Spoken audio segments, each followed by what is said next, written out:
Assalamualaikum warahmatullahi wabarakatuh. Halo, perkenalkan nama saya Miko Prayoga dari kelas Manajemen 22A dengan NPM 224111026. Dalam video ini, saya akan sedikit menjelaskan materi tentang ukuran pemusatan data kelompok.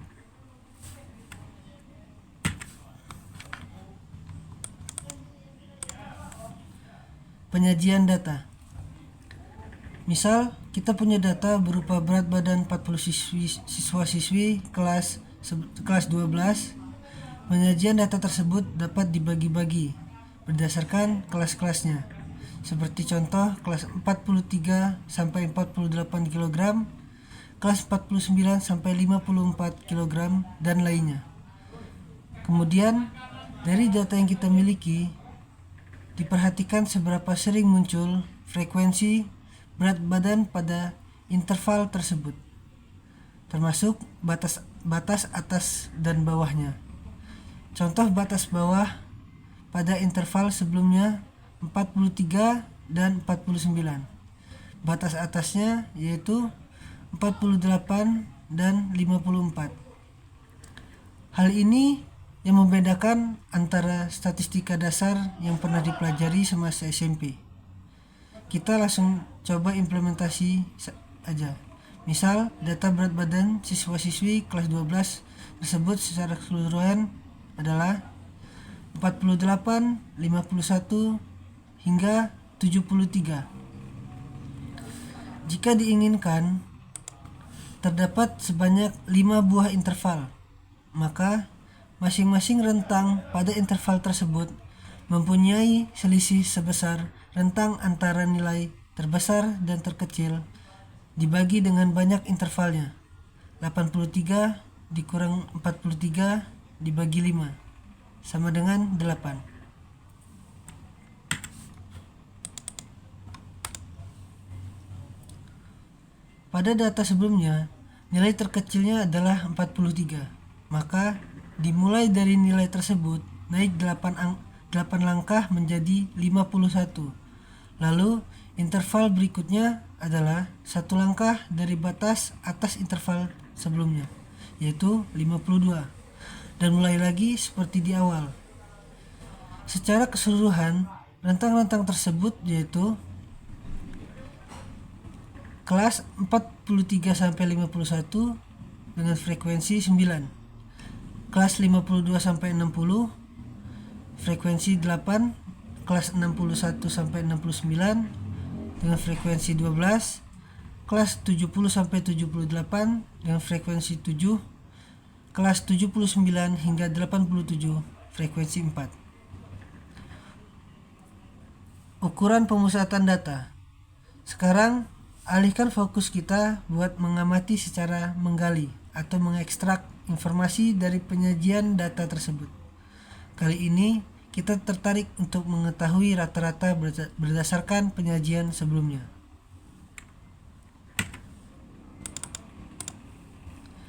Menghitung rata-rata.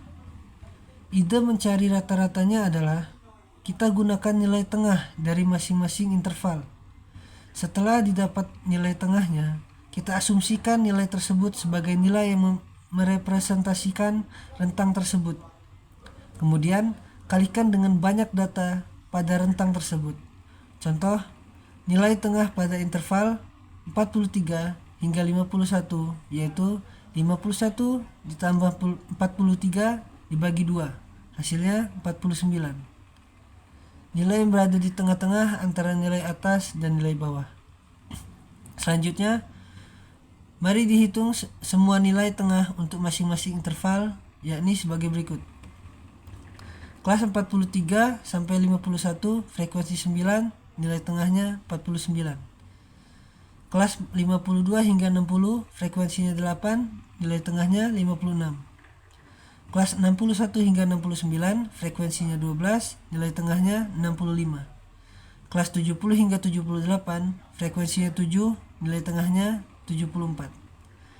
Kelas 79 hingga 87 dengan frekuensi 4, nilai tengahnya 83. Konsep rata-rata sendiri yang kita ketahui sejauh ini adalah jumlahan dari masing-masing anggota suatu data, kemudian dibagi dengan banyaknya data tersebut.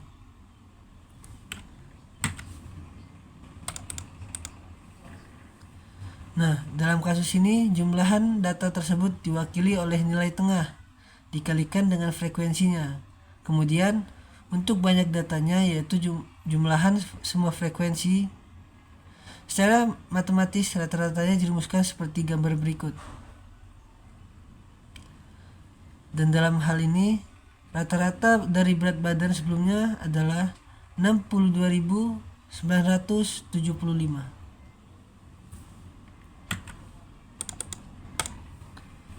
Modus.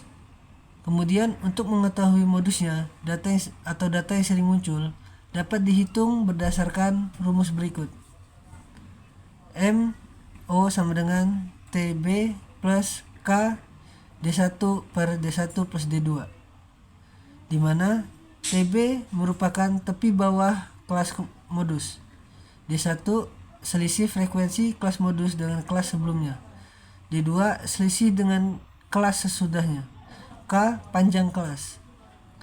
Untuk data berat badan sebelumnya, kelas modusnya yaitu 61 hingga 69 atau frekuensi terbanyak, sehingga TB sama dengan 61 dikurang 0,5 sama dengan 60,5.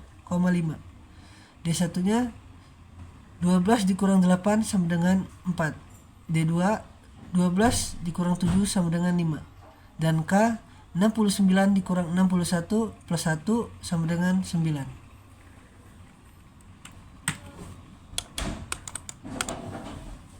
Dengan demikian modusnya adalah MO sama dengan 60,5 plus 9 4 per 4 plus 5.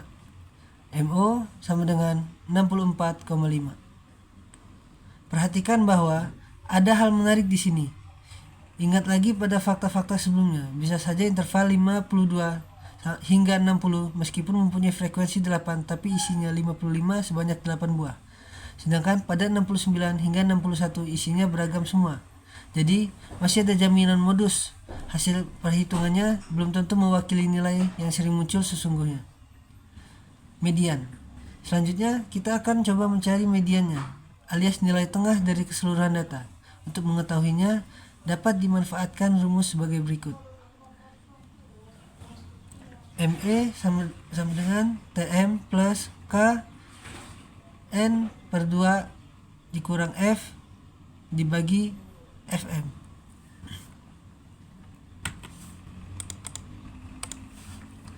Di mana TM merupakan tepi bawah kelas median, N banyaknya data, F frekuensi kumulatif tepat sebelum kelas median, FM frekuensi kelas median, dan K panjang kelas. Untuk data sebelumnya, kelas median berada di interval 61 hingga 69. Dengan nilai variabel yang diperlukannya, TM sama dengan 61 dikurang 0,5 sama dengan 60,5. N sama dengan 40. F sama dengan 9 plus 8 sama dengan 17. FM sama dengan 12.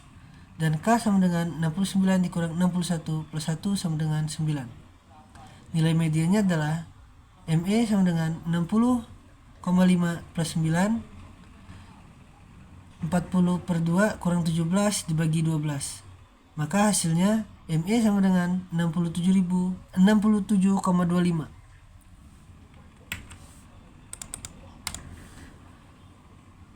Ukuran persebaran data, jangkauan atau range. Konsep paling sederhana untuk melihat seberapa besar suatu data adalah melihat rentang data atau jangkauan.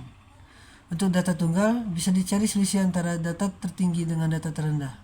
Pada data berdistribusi, jangkauan R merupakan selisih antara nilai tengah pada kelas tertinggi dengan kelas terendah.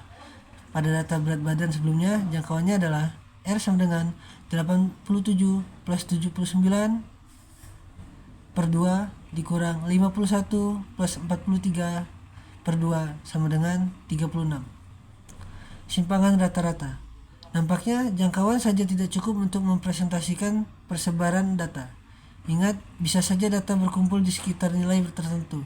Tentu dibutuhkan konsep lainnya yang lebih mantap.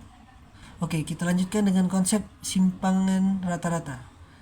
Untuk data berdistribusi, simpangan rata-ratanya yaitu SR sama dengan E N kuadrat F I per XI dikurang X per E N kuadrat F I, dimana XI nilai tengah pada kelas ke I dan per bar X rata-rata data. Dari rumus tersebut bisa digarisbawahi bahwa semakin tersebar datanya maka akan semakin besar selisihnya atau simpangannya terhadap rata-ratanya. Mungkin itu saja yang bisa saya jelaskan mengenai materi tersebut. Kurang lebih saya mohon maaf. Saya akhiri. Wassalamualaikum warahmatullahi wabarakatuh.